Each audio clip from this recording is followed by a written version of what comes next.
Edgar Allan Poe, The Masque of the Red Death, published in 1850. The Red Death had long devastated the country. No pestilence had ever been so fatal, or so hideous.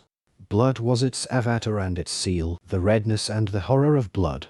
There were sharp pains, and sudden dizziness, and then profuse bleeding at the pores, with dissolution. The scarlet stains upon the body and especially upon the face of the victim, were the pest ban which shut him out from the aid and from the sympathy of his fellow men. And the whole seizure, progress and termination of the disease, were the incidents of half an hour. But the Prince Prospero was happy and dauntless and sagacious. When his dominions were half depopulated, he summoned to his presence 1,000 hale and light-hearted friends from among the knights and dames of his court, and with these retired to the deep seclusion of one of his castellated abbeys. This was an extensive and magnificent structure, the creation of the prince's own eccentric yet august taste. A strong and lofty wall girdled it in. This wall had gates of iron. The courtiers, having entered, brought furnaces and massy hammers and welded the bolts. They resolved to leave means neither of ingress or egress to the sudden impulses of despair or of frenzy from within. The abbey was amply provisioned. With such precautions the courtiers might bid defiance to contagion. The external world could take care of itself. In the meantime it was folly to grieve, or to think. The prince had provided all the appliances of pleasure. There were buffoons, there were improvisatori, there were ballet dancers, there were musicians, there was beauty, there was wine. All these and security were within. Without was the Red Death. It was toward the close of the 5th or 6th month of his seclusion, and while the pestilence raged most furiously abroad, that the Prince Prospero entertained his 1,000 friends at a masked ball of the most unusual magnificence. It was a voluptuous scene, that masquerade. But first let me tell of the rooms in which it was held. There were 7, an imperial suite. In many palaces, however, such suites form a long and straight vista, while the folding doors slide back nearly to the walls on either hand, so that the view of the whole extent is scarcely impeded. Here the case was very different, as might have been expected from the Duke's love of the bazaar. The apartments were so irregularly disposed that the vision embraced but little more than one at a time. There was a sharp turn at every 20 or 30 yards, and at each turn a novel effect. To the right and left, in the middle of each wall, a tall and narrow Gothic window looked out upon a closed corridor which pursued the windings of the suite. These windows were of stained glass whose color varied in accordance with the prevailing hue of the decorations of the chamber into which it opened. That at the eastern extremity was hung, for example, in blue, and vividly blue were its windows. The second chamber was purple in its ornaments and tapestries, and here the panes were purple. The third was green throughout, and so were the casements. The fourth was furnished and lighted with orange, the fifth with white, the sixth with violet. The 7th apartment was closely shrouded in black velvet tapestries that hung all over the ceiling and down the walls, falling in heavy folds upon a carpet of the same material and hue. But in this chamber only, the color of the windows failed to correspond with the decorations. The panes here were scarlet, a deep blood color.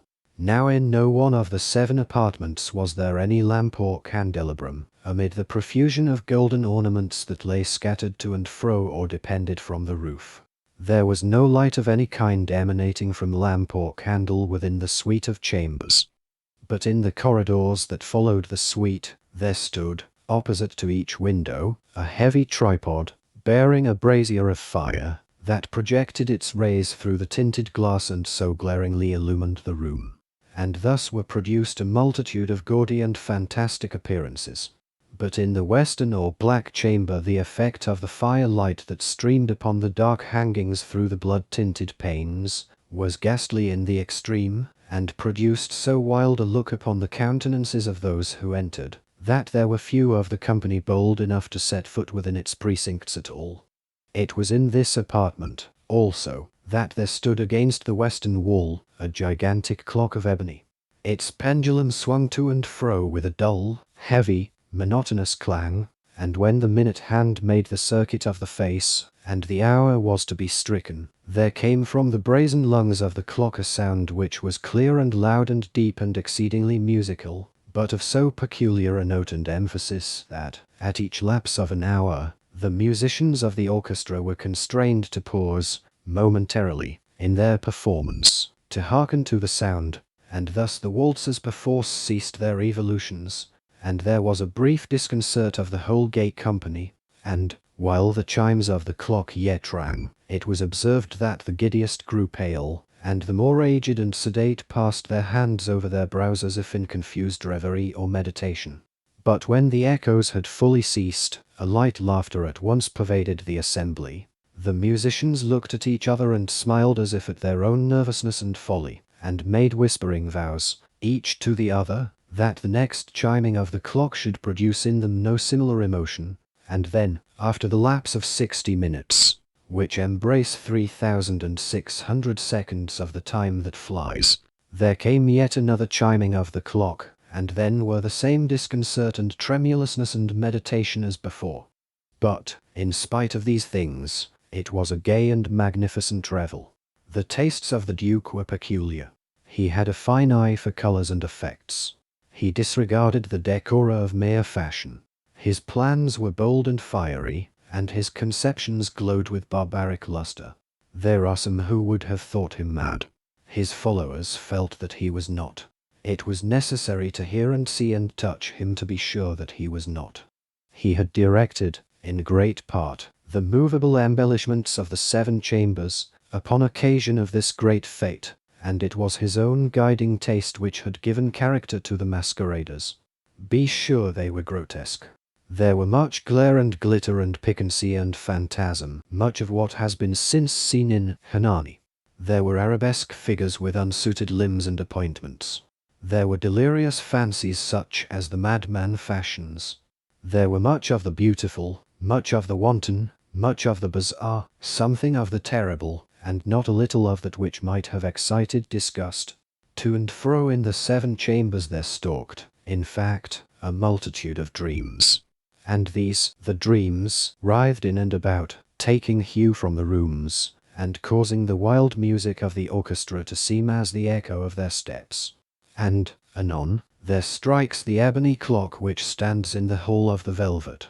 And then, for a moment, all is still, and all is silent save the voice of the clock. The dreams are stiff frozen as they stand. But the echoes of the chime die away. They have endured but an instant, and a light, half-subdued laughter floats after them as they depart. And now again the music swells, and the dreams live, and writhe to and fro more merrily than ever, taking hue from the many-tinted windows through which stream the rays from the tripods.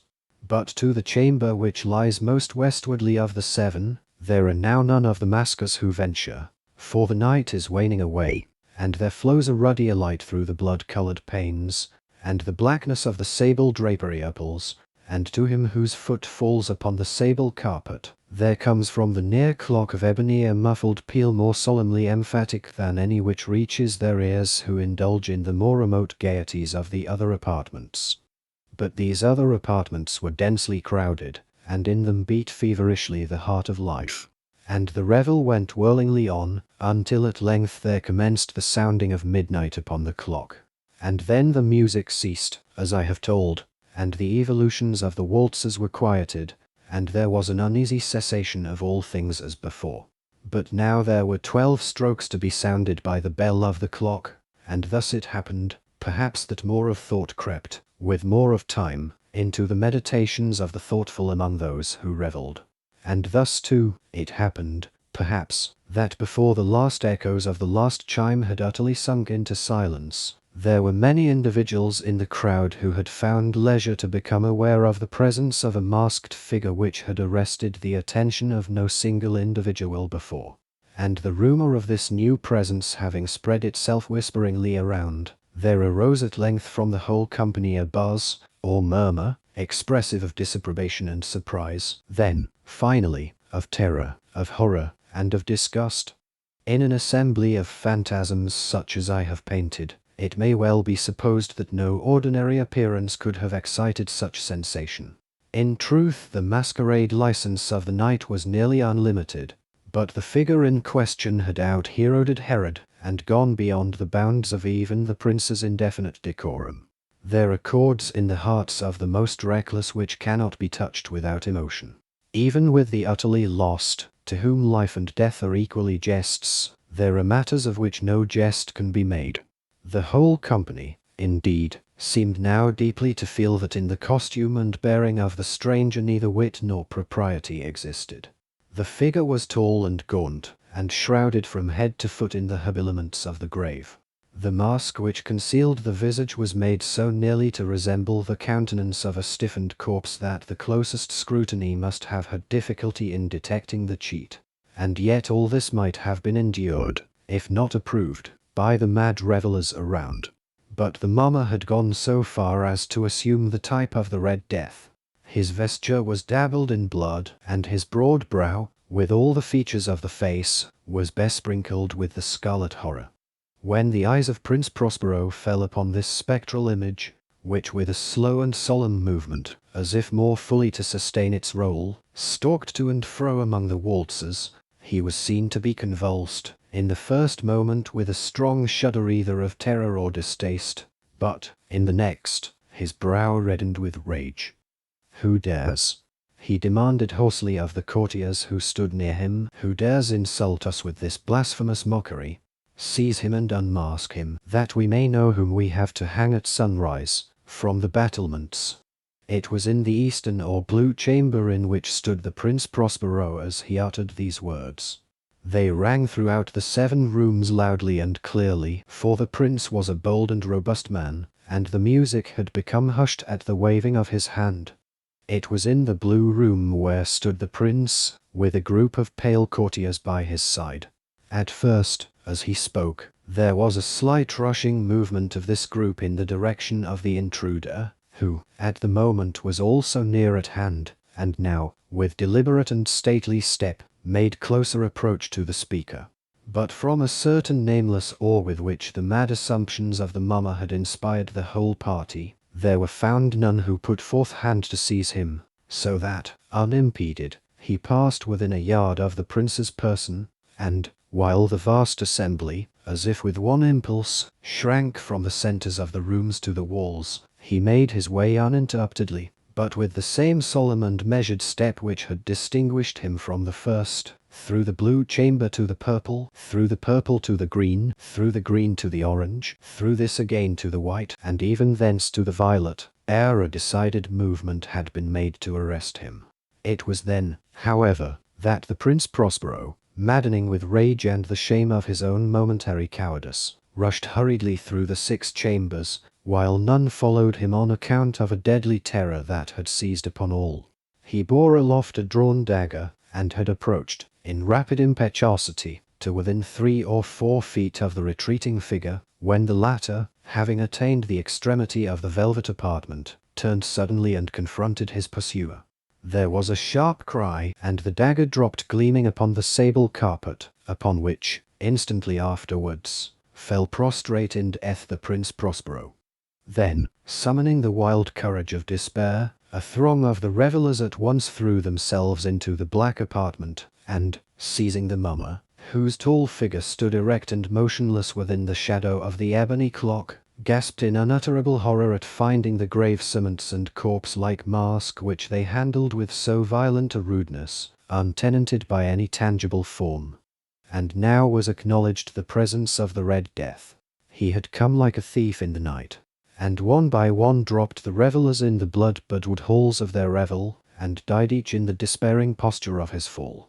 And the life of the ebony clock went out with that of the last of the gay, and the flames of the tripods expired, and darkness and decay and the Red Death held illimitable dominion over all.